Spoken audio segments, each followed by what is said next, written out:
você hoje, Samuel Xavier Garbosa News, odontologista em São João Nepomuceno, profissional de primeira linha, posso falar porque já estive lá. Obrigado. Está aqui comigo o Eduardo, também fazendo parte aqui agora do nosso podcast Garbosa News. E vamos dar boa noite aqui ao nosso convidado, Samuel. Boa noite, privilégio. Boa noite, privilégio é meu. Boa noite, Samuel. Não combinamos, Não combinamos, não. Vocês vão cantar onde? Não combinamos. Agradecendo aí os nossos patrocinadores, masters aí, o Cicobi Credimata e também a Aeronet. E você vai acompanhar aí durante o vídeo aí alguns patrocinadores também aqui no nosso monitor. Bom, com vocês então, Samuel Xavier. Quem é o Samuel Xavier? Não, primeiro assim, eu quero agradecer, pô, bacana demais estar aqui. O Eduardo tinha me falado, né, se eu topava, eu falei, claro, pô, né, trocar uma ideia, bater um papo é sempre legal. Antes de falar quem sou eu, não sei se vocês sabem, mas eu tive um podcast. Eu tenho um podcast, na verdade, só eu não tô, né, ele tá desativado, mas em 2020, cara, aliás, antes disso eu já estava ligado um pouco nessa onda de podcast. Vocês são das antigas, eu sei que você é um cara das antigas. Embora o que você fazia talvez não chamasse de podcast ainda, né? Isso. Ainda não chamava de podcast. Era um podcast, mas com uma outra roupagem, né? Aí o que acontece? Eu vi que o podcast estava chegando, falei, cara, esse negócio é legal. Só que eu ainda estava naquela onda do áudio. Não sei se você chegou a fazer, disponibilizar conteúdo de áudio. Cheguei até a disponibilizar alguma coisa naquele streaming lá famoso aí, no Spotify. Aí, cara, em 2020 surgiu essa moçada do Flow, que vocês devem conhecer, o Monarca, o Igor lá, e eu comecei a acompanhar os caras antes de virar modinha, porque depois virou modinha, né? A galera estourou. Eu falei, cara, que coisa bacana, que legal. Aí peguei, cara, e montei um negócio muito modesto, assim, com o celular, chamei um pessoal para trocar uma ideia e calhou de ser exatamente nas eleições de 2020. Falei, porra, legal, bater um papo com alguns vereadores, mas não dá para conversar com todo mundo. Muita gente, pô, como é que eu vou fazer? Tempo é curto, não dá.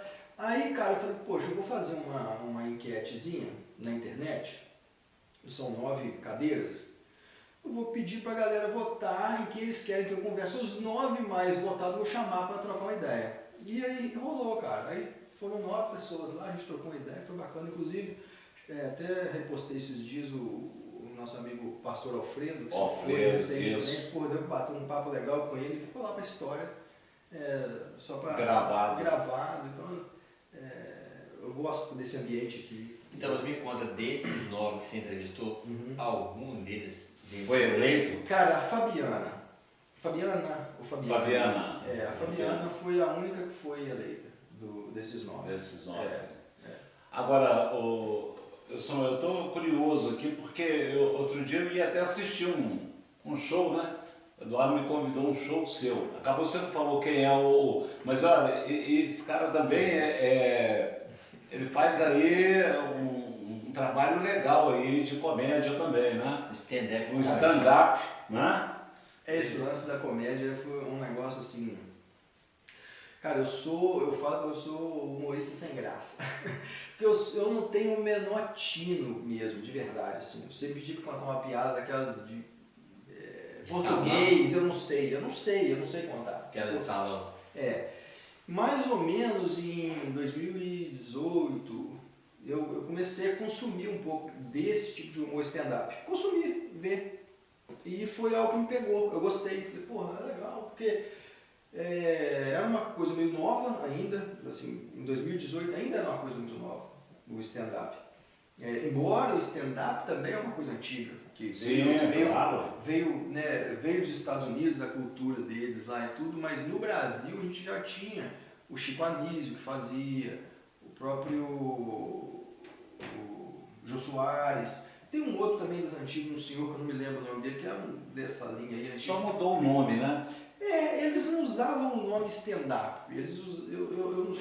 Acho que eles mesclavam isso nos shows de personagem que eles faziam, enfim. Mas aí veio uma galera, mais ou menos em 2010, 2009, que fez esse movimento no Brasil realmente subir, estourar, né? Em 2018 eu comecei a consumir um pouco e eu gostei, aí eu ficava, cara, falei, porra. Aí eu comecei a ver que tinha uma certa métrica na construção dos textos. Tem um caminho. Uma sequência.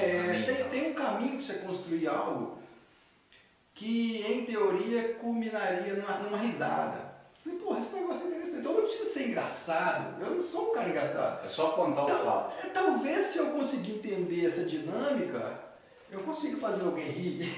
E aquilo comecei a fazer um exercício mental de tentar criar algumas coisas que na minha cabeça era engraçado.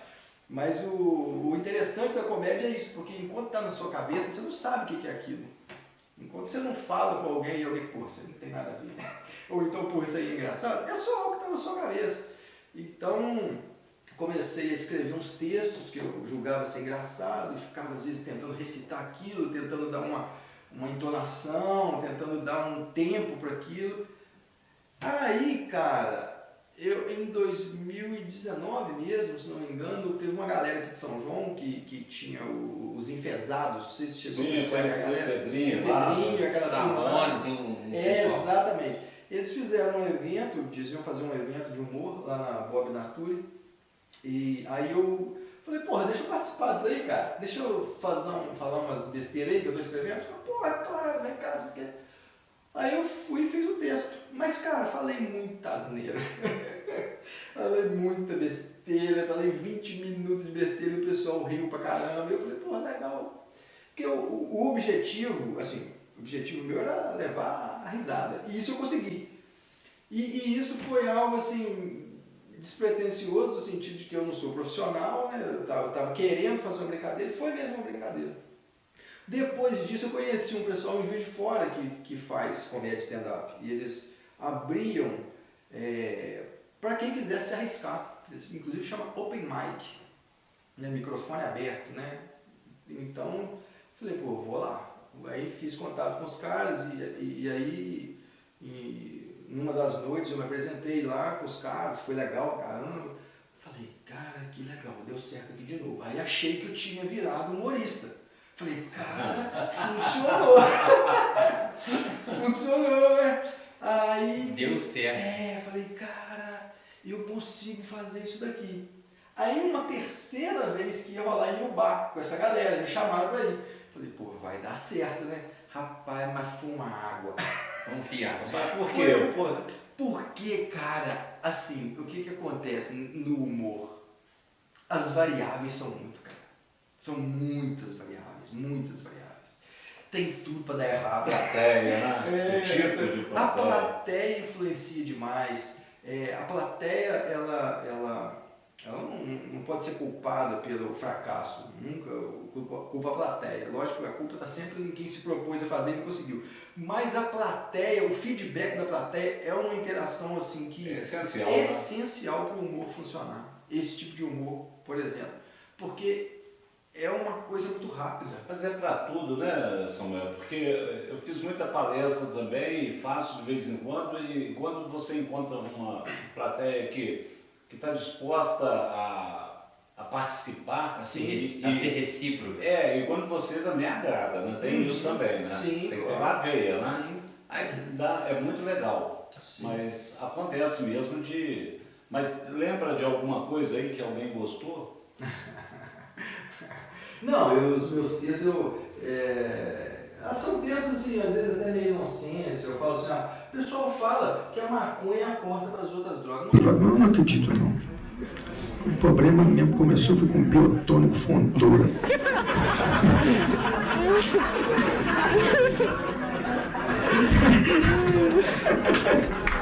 Obrigado. Eu ficava até doido para chegar a hora do almoço para eu tomar minha meia.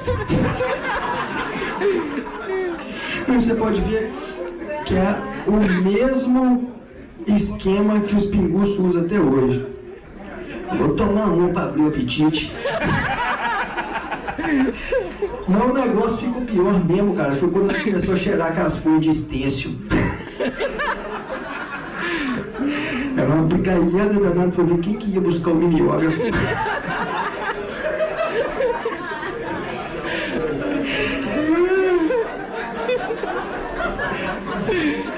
Nós criamos uma área, meu filho, tão sinistra da escola que nem a diretora entrava, não. Chamava Estênciolândia.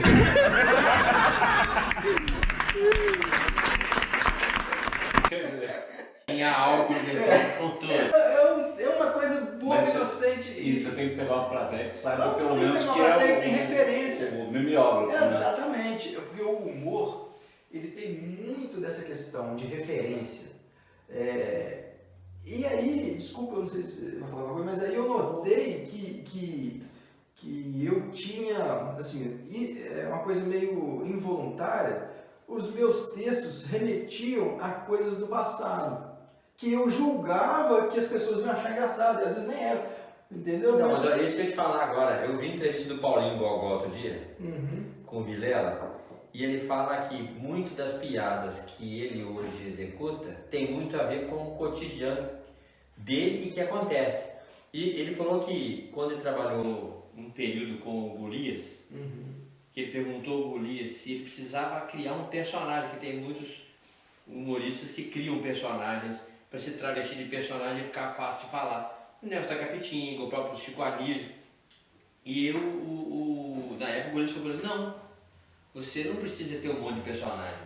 Você só tem que ter um que se encaixa a você. Ele falou assim: então no meu caso, o Paulinho Gogó hoje canta, toca violão, e além de fazer graça. Então o meu personagem foi crescendo, ele começa a transitar num monte de área que todo mundo sabe um pouco. E tem sempre um caso engraçado de alguém que foi no forró, que tinha alguém bêbado, que foi numa plateia de pagode, alguém caiu. Então assim, ele falou, aí o cotidiano faz parte da minha vida e sempre tem uma coisa engraçada no cotidiano. Só para você ter ideia, ontem, por exemplo, saindo da empresa do meu pai, um senhor errou o caminho para ir embora, em frente ao Supermais tem aquela divisão de pista, o senhor entrou com o carro e ele ficou agarrado, ele não ia nem para frente nem para trás. O que é engraçado nisso? É porque ele não conseguia tirar o carro e ele queria tirar o carro do jeito mais complicado que é o que existe, que é continuar acelerando para frente para sair no final, você tem que ter um poste, né? Quer dizer, como é que ele ia sair com o carro no final? Não, ele tinha que andar para trás, mas ele não queria, ele queria para frente. Até que a gente foi lá e acabou tirando o carro dele do braço. Então, todo mundo da rua foi empurrando o carro e tirou de lá. Isso é o cotidiano. Quem estava lá, na hora, ficou assustado com ele, mas depois virou chacota. Então começou a rir da Tem um jeito de fazer isso ficar engraçado, não tem? Não, óbvio que tem. Muitas coisas do dia a dia. O lance do que você está falando, do personagem, é um pouco muito diferente do stand-up, porque o stand-up é um negócio muito complexo. Por quê? É uma pessoa de cara limpa, que a plateia não sabe. Esse cara está falando o que ele acha mesmo? Ele está falando o que ele pensa? Isso ele inventou? Ele viveu isso? As pessoas não sabem o que está acontecendo. Então muitas vezes você está ali e aquilo que você está apresentando é só uma brincadeira, é só uma abstração da sua mente, é um negócio totalmente surreal. Mas a pessoa às vezes leva aquilo como se você fosse aquela pessoa que está ali falando aquilo e ofendendo ela, inclusive, de alguma forma. Então, assim, o personagem tem essa válvula de escape, que você não está de cara limpa, você se esconde atrás de um personagem, né? Mas no stand-up, não. O stand-up você já... É você. É você. E assim, como você tem essa liberdade, porque você tem essa liberdade de criar, ou de simplesmente contar uma história verídica como essa. Você precisa... Agora, tem um jeito engraçado de fazer isso. O jeito engraçado é o seguinte, existe um negócio chamado setup e punchline. O setup é a preparação. Tinha um cara que estava dirigindo um carro e aí o carro agarrou no meio do caminho e o punchline é que ele queria andar para frente, mas para frente só tinha um poste. Ou seja, é lógico que o punchline não é esse, tem que melhorar essa estrutura. Mas o punchline é a surpresa. É o que vai causar... É o que faz a piada. É o que faz a piada acontecer. É o que surpreende a pessoa. É o que surpreende a pessoa. Aí você pode aumentar a situação aí. Aí tiveram que chamar a força é luz, não é força é luz, mas eu sou muito bom. É energia, Vai tirar o poste pro cara sair. Esse cara é dos antigos. Eu sei. Pô, força é luz, eu fico. Foi lá na força é luz. Lembra que eu morei ali, eu morei no muro do hospital ali, a sua referência. É a minha adolescência, praticamente, a minha pré-adolescência, parte da minha adolescência. Então, você nasceu aqui, então. Sempre ali era força e luz. Aqui que eu falo, pessoal, em São João, como sempre, porque quem está assistindo não sabe, é Minas Gerais mesmo, mineirinho mesmo. Né? Minas Gerais tem, eu falo sempre isso, que Minas Gerais tudo é trem, né? Isso. Como é que o cara de fora entende isso? Um cara de outra língua, né? Ou pega aquele trem lá para mim, vou beber um trem bom aqui agora. A gente sintetizou no trem muitas coisas, né? Que a gente entende, né? O primeiro entende. É uma síntese de tantas coisas, é interessante mesmo. Agora dá para fazer piada com dentista? Ah, sempre dá, né? Assim, sempre dá. É o que eu te falei, só não me perde. Porque o tempo é diferente, né? Assim, eu não sou um piadista de verdade, assim, não sei fazer piada. O palco tem uma parada diferente. Tem sim. O palco é um lugar assim, estranho, é um lugar interessante, porque eu sou um cara tímido, de verdade, por natureza. Eu não sou um cara extrovertido. As pessoas já quiseram brigar comigo, porque que você tá me olhando com um cara feio? Eu falei, porra, eu sou feio. Eu não tô te olhando, eu nem tô te olhando, entendeu? Porque assim, eu sou um cara, até acho que a minha expressão é um pouco sisuda, às vezes eu não sou um cara que sou engraçado, mas no palco não existe um personagem, como assim, pode existir, mas existe uma persona.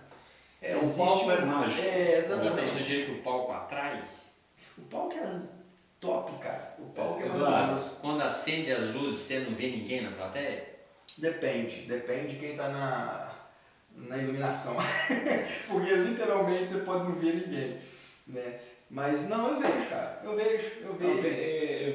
Eu acho que uma referência boa para isso, quando você vai fazer uma palestra, ou quando eu sou mágico também. Que isso? E faço algumas brincadeiras com mágica e boneco também, eu gosto muito. Ventriloquismo.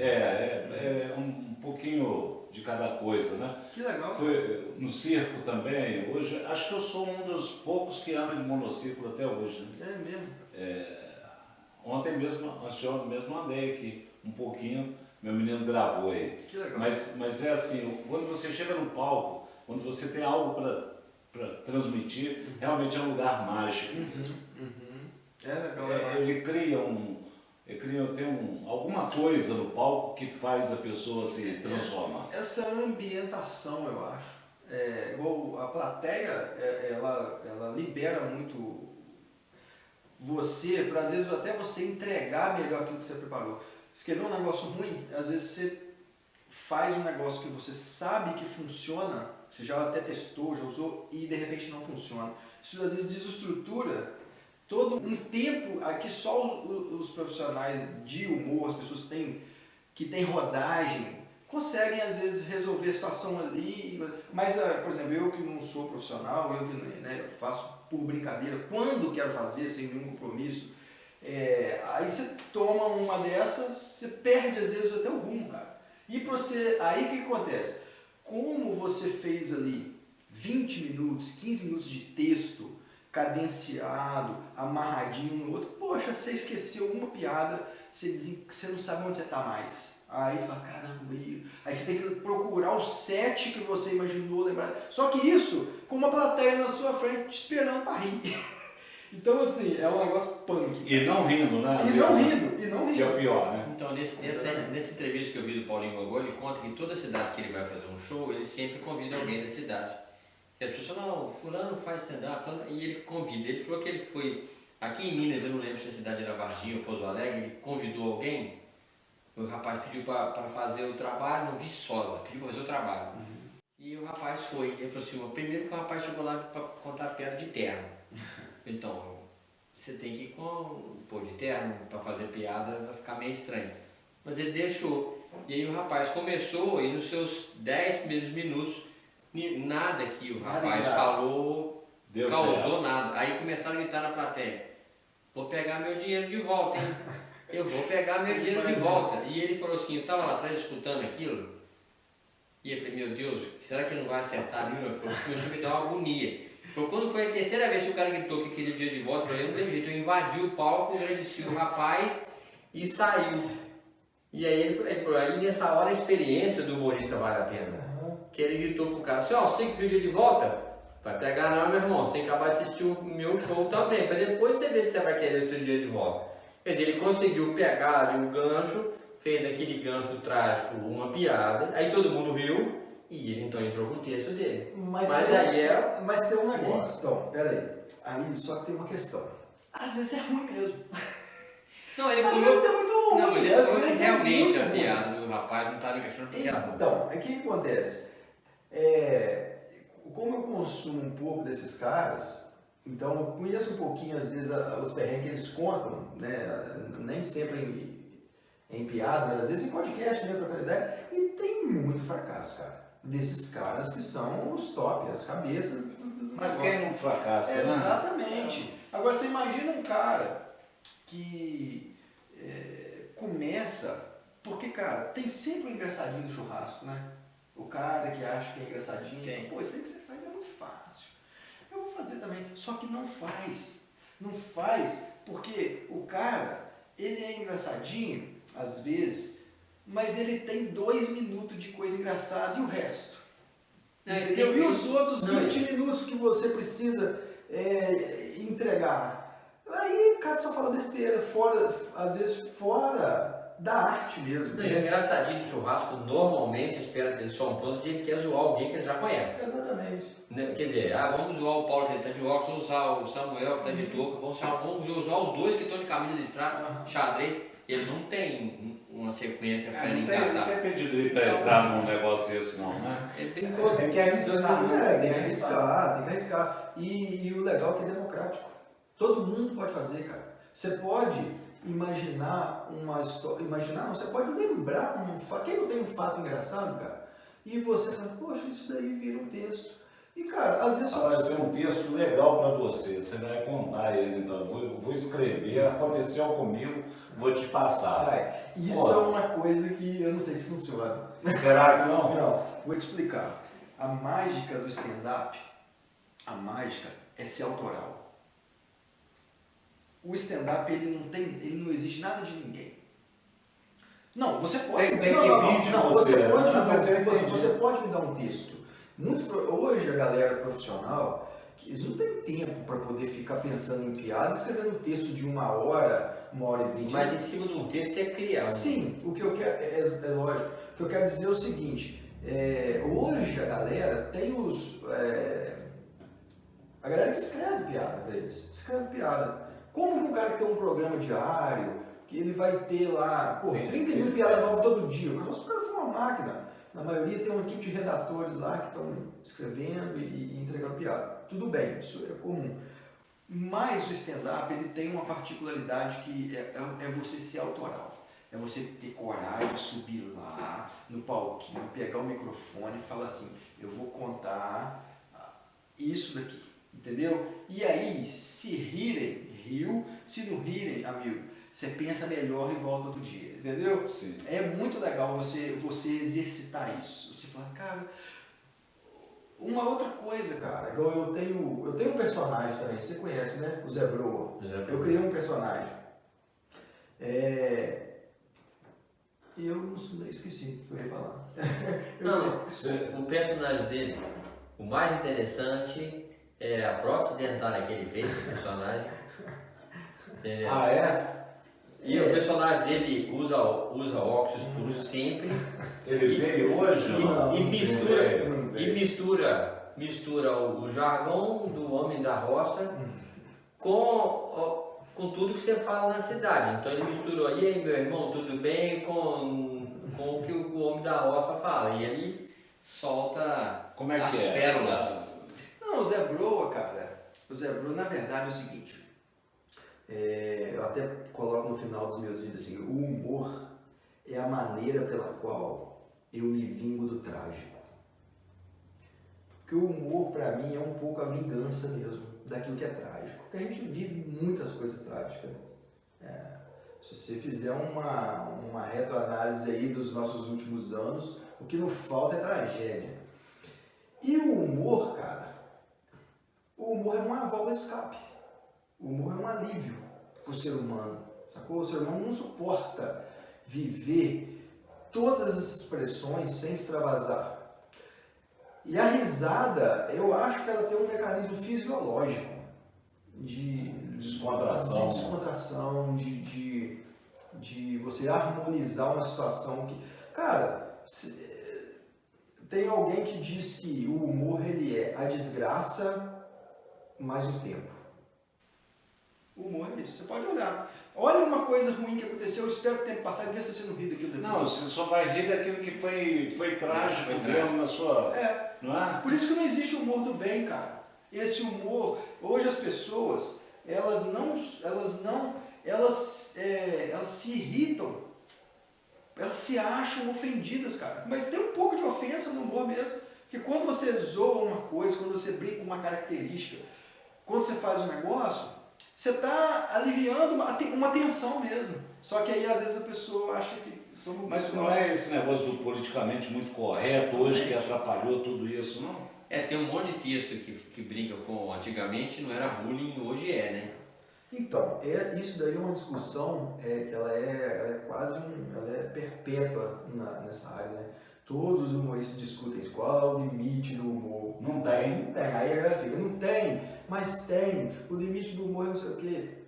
Então, cara, assim, eu acho que algumas piadas envelhecem. Realmente eu acho. Tem coisa que não envelhece bem. Sacou? Mas não sei explicar. É uma coisa que acontece. É uma evolução que eu não sei como. Não sei se realmente pela pressão dessa galera que é muito politizada, dessa coisa politicamente correta, isso vai criando realmente uma...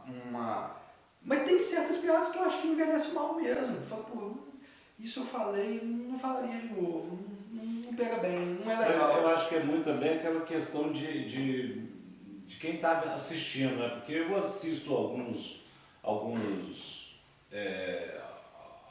humoristas falando, fazendo suas piadas lá, que eu não acho engraçado. Não consigo achar. Todo mundo gosta do Murilo Couto, né? Eu não acho graça às vezes nele, acho que ele força muito a barra, minha opinião. Mas tem muita gente que adora. E pra você ver como que o negócio pra mim é o melhor humorista brasileiro. Aí, tá vendo? Hoje Pro meu filho também, ele fala, pô, mas eu não consigo ver graça em algumas, lógico. maioria das coisas que ele fala. Né?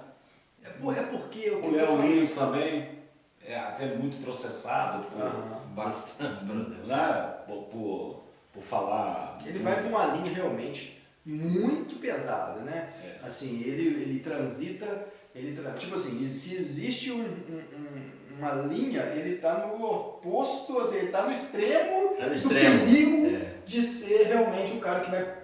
Mas ele é genial, por quê?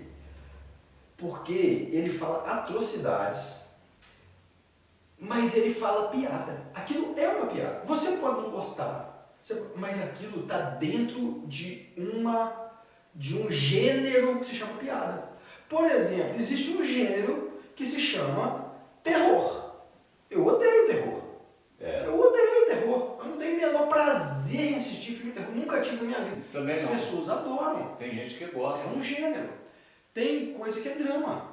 Tem dramas que são assim, horríveis de ver. Mas é um gênero. O humor ele também está meio dentro disso. Subdividido. É um gênero, cara. Então, se eu disser aquilo que o Léo Lins, por exemplo, diz em algumas piadas dele, eu não vou estar fazendo piada. Por quê? Porque eu posso estar cometendo realmente uma indelicadeza, um crime talvez, sei lá o que for, mas eu não vou estar fazendo uma piada. Por quê? Porque se eu não enquadrar toda aquela coisa dentro de um conceito que aquilo esteja circunscrito dentro do que a gente pode chamar de piada, aí não é piada. Muita gente ofende os outros e fala assim, não, foi piada, cara. Não, isso não foi piada. Isso foi uma ofensa. Você ofendeu. E agora a sua tangente está sendo falar que isso é uma piada. Não é o cara usa aquilo como uma válvula de escape para sair do problema.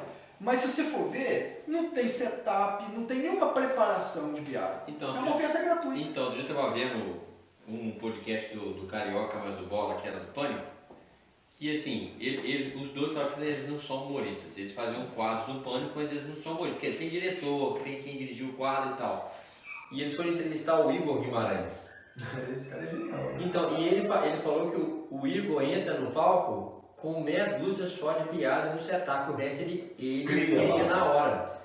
Mas eu vi também outro dia ele falando que para ele ficar engraçado daquele jeito, ele mudou a voz dele, porque ele falando normalmente, pausadamente, a voz dele é outra. A voz dele já é estranha, já é engraçada. Ele tem uma voz bem parecida com aquela, pelo que o pessoal fala. Eu vi ontem até ele lendo um texto pausadamente e aí a voz mudou de tom. Esse o nome dele mesmo? Igor Guimarães, ele hoje é meio considerado o humorista dos humoristas. Tipo assim, porque o humorista, essa galera que vive de humor, eles já quase não riem muito das coisas, porque é difícil ser surpreendido. É igual a piada do Ari Toledo, né? Todo mundo já meio que sabe. Porque os caras, assim, os caras espertos, você começa a contar uma piada e já fica sabendo pra onde você vai. Entendeu? Você vai acabar assim, né? O cara sabe pra onde você vai. O Igor é um cara previsível, porque ele é essa coisa louca aí. As referências dele e a maneira como ele estrutura as coisas é diferente da galera, sacou? Então ele é um cara interessante, assim, por isso, porque ele do nada ele vai arrancar um negócio da manga como um mágico e vai falar, e você vai rir. Ele vai é isso mesmo, é a surpresa, né? Porque na mágica, você lembrou da mágica e é isso. Né? O que chama a atenção da plateia é isso, né? Um dos números que mais chama a atenção da plateia é quando você pega um lenço branco, joga assim igual uma pomba. Quer dizer, pô, aí fica todo mundo, de onde essa pomba saiu? Eu acho mágica a coisa mais louca do mundo. Você tá falando que é mágica, eu fico fascinado. Principalmente aquelas que o cara faz aqui na sua frente. Então, eu vi isso domingo, fazendo pertinho, e ele fala, vou explicar de novo, a carta aqui, ferrota, não sei o quê. E a pessoa, não vi, vou fazer de novo. E ele fez um monte de vezes e ninguém consegue. A coisa mágica, ela é bem assim, você falou em rapidez, né? Sim. E mágica tem um tempo. Então você pode fazer esse tempo de alguma forma. Você pode mexer com esse pano de alguma forma e desaparece. Mas o problema é que você não viu isso. Não vi, porque eu transportei rapidamente para a flor. Olha aqui, olha só. É uma brincadeira que a gente faz e tem outros tipos também de fazer, né? Com certeza, você é muito melhor mágico do que eu sou humorista. É nada, cara, que isso. Mas tá aí, então fica aí para vocês. Então, Samuel contando aqui sobre as suas peripécias aí no humorismo, né? Mas ele é um profissional exemplar aí, um odontólogo de primeira linha, né? Inclusive eu quero te agradecer o atendimento. Que isso, eu que agradeço. Que eu tive lá, foi muito bom, já está na hora de eu voltar, viu? Então acho que tem que fazer mais uma limpeza lá agora, não passar tanto tempo assim. E lembrando aí dos nossos patrocinadores, o Cicobi Credimata, falaram isso, cadê minha caneca? Eu deve ir para lá e não trouxe, né? Vou buscar. Vou buscar a caneca. Mas aproveitando a deixa da caneca, então volta. Você falou aproveitando o que é a dica? Aproveitando, né, para falar de odontologia, você também é implantodontista, não é? A minha especialidade é implante, eu sou implantodontista. Na verdade, essencialmente eu sou técnico em prótese dentária. Minha alma é de protético dentário. Na verdade, você perguntou quem sou eu, né? Eu não sou ninguém. Mas assim, antes de eu não ser ninguém, eu era menos ainda. Quer dizer, o cara é modesto, né? Muito modesto, né? Você sabe, a gente tem um amigo comum, que é o Eduardo Salvarani, um cirurgião dentista exemplar, um cara por quem eu tenho muita admiração. E eu era moleque, cara, menino. O Eduardo ainda nem era formado, ele tinha um apiário, não sei se você lembra, ele vendia uns mel, ele tinha umas abelhas lá no sítio lá do pai dele. Eu era menino, cara. E às vezes ele vinha, quando ele vinha da faculdade, lá ele fazia em Valença, quando ele vinha, ele me chamava para ajudar ele no apiário. A gente ia lá no mato, tomava umas picadas de abelha, pegava as caixas, centrifugava o mel, embalava o mel. E eu curti pra caramba, sempre curti muito estar com ele, cara, muito joia. E ele, pô, me dava uma grana, aí eu ficava feliz da vida. Moleque, de 12, 13 anos, 14, sei lá, moleque. E aí, ele quando ele se formou, ele falou, fica aí, dando uma força aí. E eu fiquei, eu lavava o instrumental pra ele, eu lavei aqui, aí... Pô, o cara e eu era um moleque assim, muitos problemas de família, uns problemas bem assim, que desestruturou muito a minha infância ali, coisa e tal.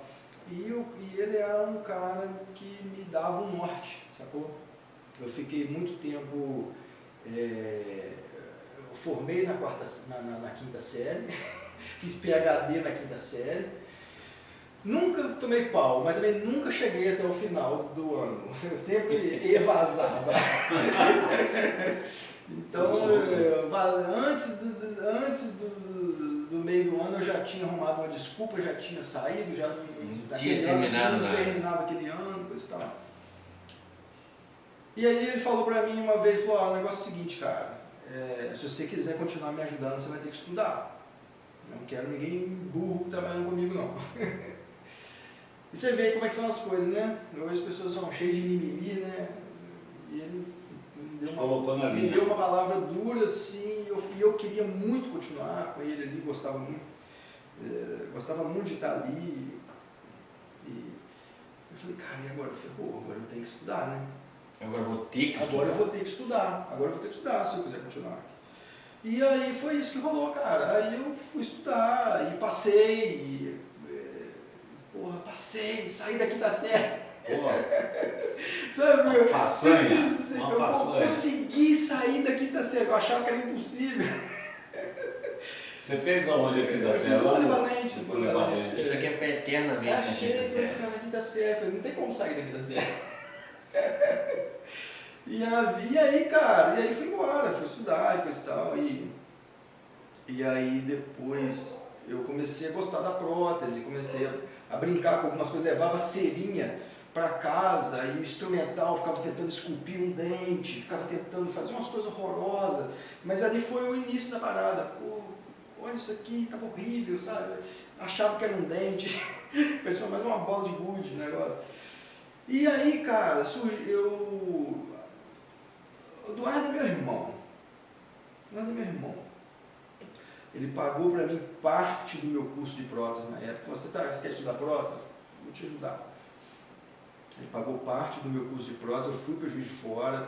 Eu saía 5 para 5 do consultório, de branco, já mais amarelo do que de branco, e saía correndo, pegava o ônibus, ia para Juiz de Fora com a galera que ia estudar lá. Cara, tinha vez que eu chegava de Fora, cara, sério, a gente chegava lá umas 6h30, 15 para 7, eu já fui nisso, mais ou menos. Cara, tinha dia que eu tava tão cansado, que chegava, e aquele sol de verão pesado, saía o sol na cara, babando, tentando dormir, e aí, quando abri o olho, tava lá na praça da estação, cara, eu tava tão cansado que às vezes eu achava que eu tava voltando já pra casa. Eu falei, caramba, tô chegando. Chegando em casa. Aí estudava e tudo, e quando dava 15 para as 10, ou 15 para as 10, não, 15 para as 11, 10h30, pegava o ônibus de novo, para chegar em casa meia-noite. Aonde você pegava o ônibus? Cara, da volta? Na volta, teve vários lugares, cara, mas escola normal, passava por ali antes, né? Teve uma vez que era na Getúlio Vargas, teve uma vez que era lá em cima do Parque Alto. Eu pegava ali onde é o Magazine Luiza hoje, ali tinha uma padaria com uma Oasis. E o pessoal... Era ali em Rio Branco que eu pegava. Eduardo, e o pessoal hoje reclama Hoje a turma reclama que tem que ir Juiz de Fora, hoje tem ônibus, acho que tem até ar-condicionado, não tem? Não sei se tem, mas acho que tem.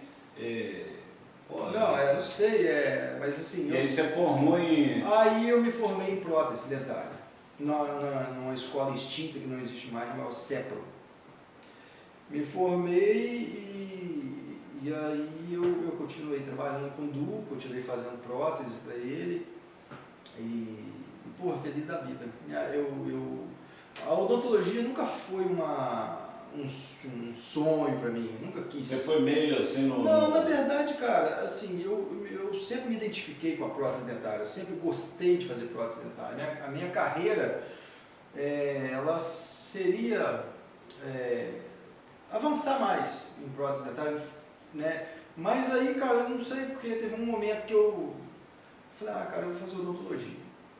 Mas assim, nesse meio tempo aí, tem Mas será que não foi porque também, em determinado momento, você achou que a evolução da prótese dentária seria o odonto? Na verdade, cara, é porque a prótese dentária, ela é uma base muito boa para quem faz odonto, entendeu?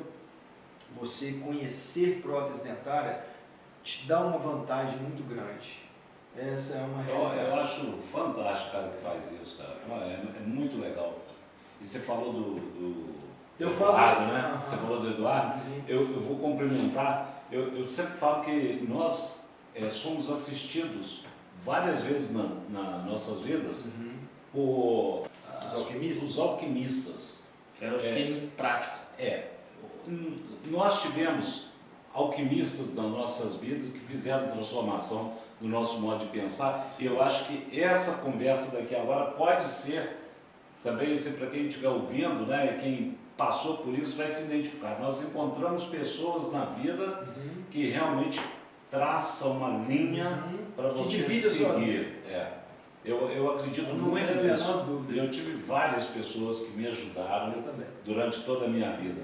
E posso citar cada um deles, mas são várias pessoas. Então eu acho isso muito legal, né? Você teve uma pessoa que te orientou, que te colocou num caminho, né? Uma pessoa por quem eu tenho imensa admiração, muita mesmo, assim, e gratidão mesmo. A evolução da vida leva a gente a querer voar, né? Mas assim, quando eu saí debaixo das asas, né, digamos assim, que me acolheu esse tempo todo, foi muito, assim, foi uma situação muito boa, sabe? Eu queria melhorar meu laboratório, queria montar um laboratório, eu conheci um cara na época, o cara veio de São Paulo e vamos montar alguma coisa junto, coisa e tal, e eu via uma oportunidade de alçar um voo maior. E na época o Du foi até muito generoso, como sempre foi generoso comigo, até deixou o laboratório dele comigo e eu usava o laboratório dele.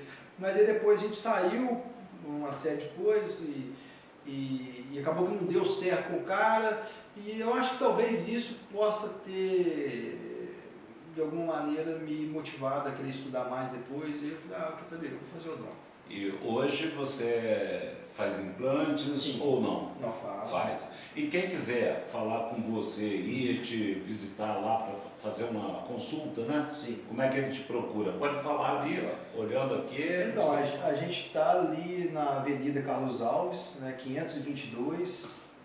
Agora tem uma pracinha muito bonita ali, a prefeitura fez um parquinho, o negócio estava bem jogado lá durante muito tempo, mas fizeram um negócio, estão fazendo na real, um negócio muito bacana ali. Então é ali, do lado do tiro de guerra, aquele prédio de esquina ali da rua da Exaco com a Avenida Carlos Alves. Uma vitrine na frente, um vidro lá? Tem um vidro na frente, a gente está ali. Qual o número lá? O número é 522. E o nosso telefone é o 3261-7421. Então, sintam-se todos acolhidos lá, quem quiser. Na verdade... E eu vou aproveitar e vou recomendar, porque mais uma vez é aquele negócio, né? Quando eu precisei, liguei, falei com você primeiro, aí acho que as pessoas até estranham, né? Porque eu quero falar com o Samuel, porque eu tinha que explicar para ele algumas coisas de saúde que eu passei.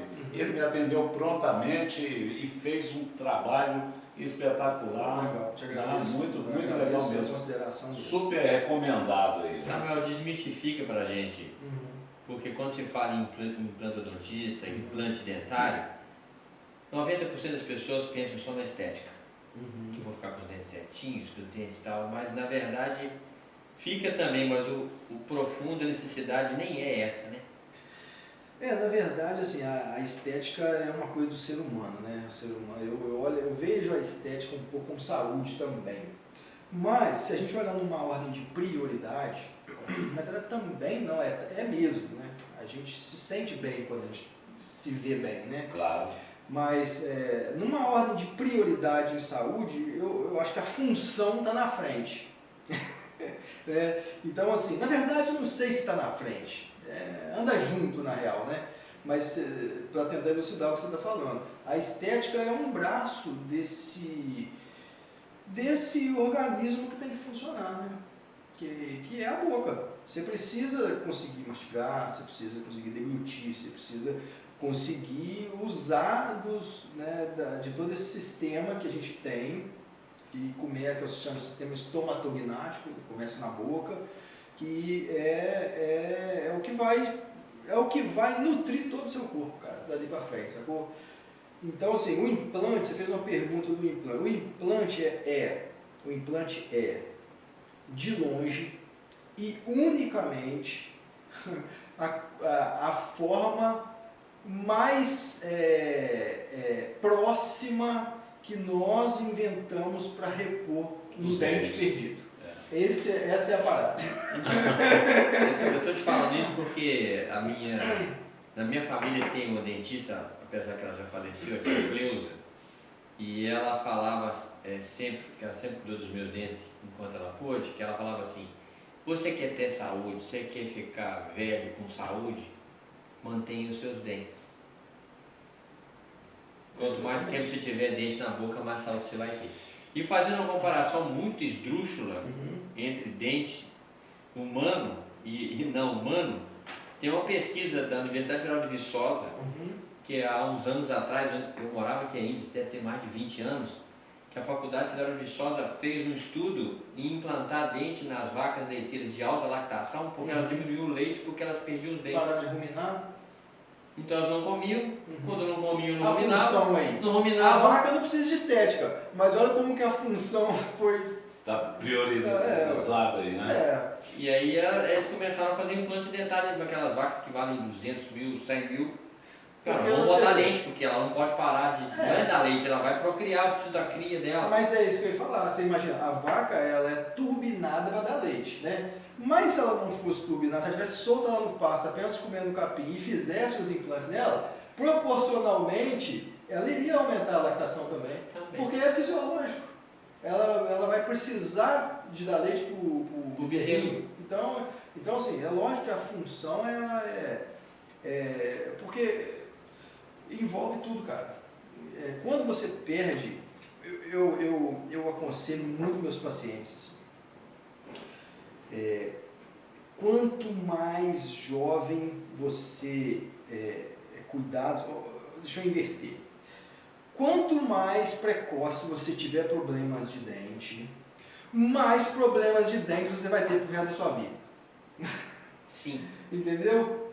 Se você demole, quando muito jovem, você vai carregar um problema que você vai ter que viver 60 anos, 70, 80, não sei quantos anos você vai viver. Mas se você tiver problema muito cedo, você vai ter que conviver com esse problema. O resto da vida. O resto da vida.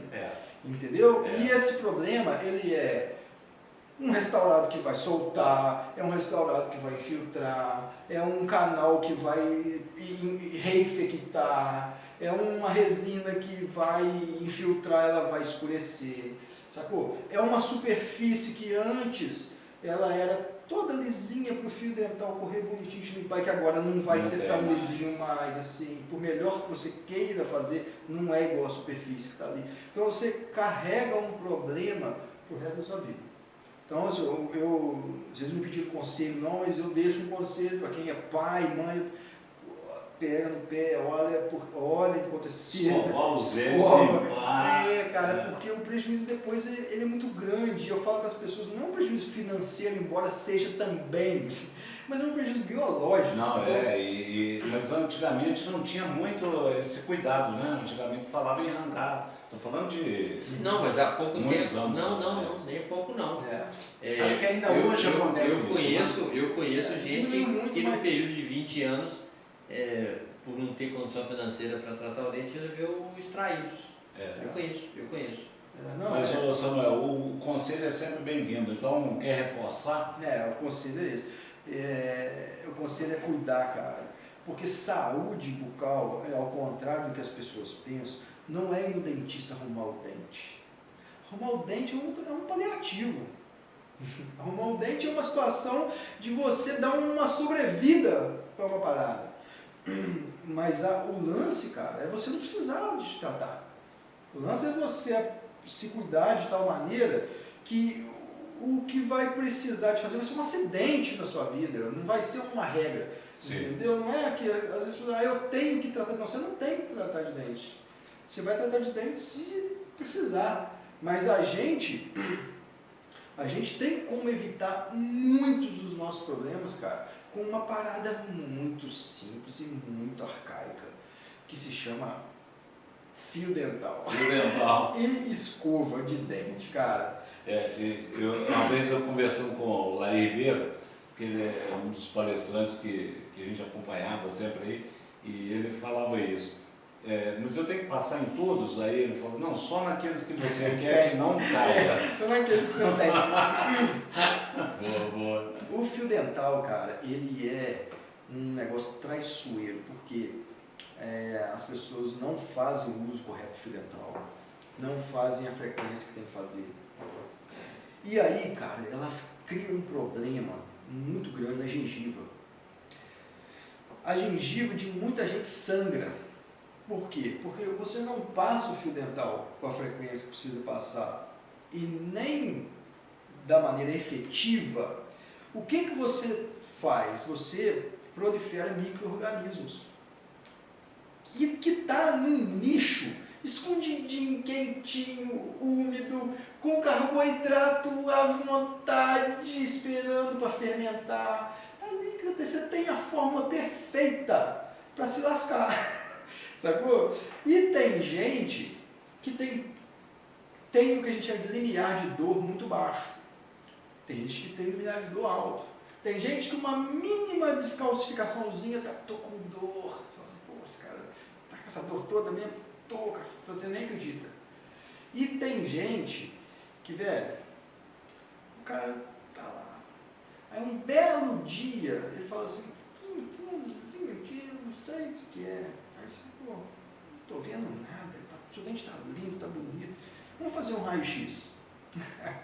Aí tem uma cratera. Como é que pode? Tem uma cratera. Num lugar, cara, entre um dente e outro, muitas vezes embaixo da gengiva, na porção quase que, na primeira porção da raiz. E o cara ainda não sentiu nada.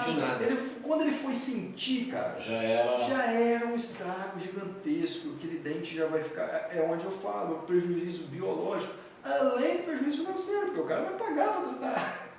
Né? Então, assim, você vai ter um prejuízo biológico muito grande. Por quê? Quando é uma situação dessa, de um rombo muito grande, você tem que intervir, aquilo já... Você vai até com a consciência um pouco mais limpa, deixa eu arrumar esse negócio aqui que tá...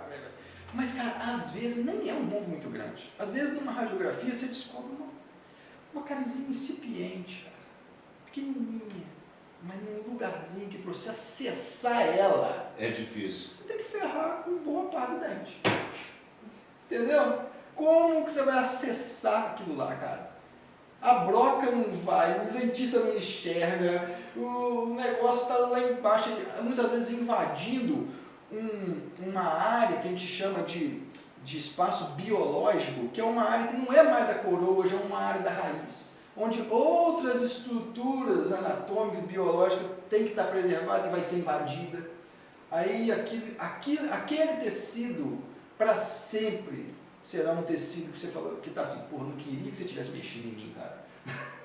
Que coisa. Você atrapalhou alguma coisa para arrumar outra. E aquela atrapalhada o resto da vida. O resto da vida. Você tem ali um processo inflamatório crônico, muitas vezes você invadiu um espaço que não podia ter sido invadido. Só que é o seguinte, entra aquela questão. Aí você vai fazer o quê? Você vai condenar, às vezes, o dente? Às vezes tem que condenar, tá? Em inúmeros casos tem que condenar, você tem que tirar mesmo, né? A substituição pelo implante, quando a pessoa está afim ou não. Tem casos que não tem jeito, é extração mesmo, tá? Mas em muitos casos, o que acontece? Você vai falar, cara, a gente pode fazer o melhor possível. O melhor possível não é o melhor ideal, mas é o melhor possível. Você prefere ficar sem o dente? Você vai ter uma dificuldade aqui, um fio dental que vai ser gostosinho mais. Cara, e às vezes é uma maneira de você dar uma sobrevida e não cometer uma eutanásia. Sim. No dente. Entendeu? Aí dá piada, ó. Piada.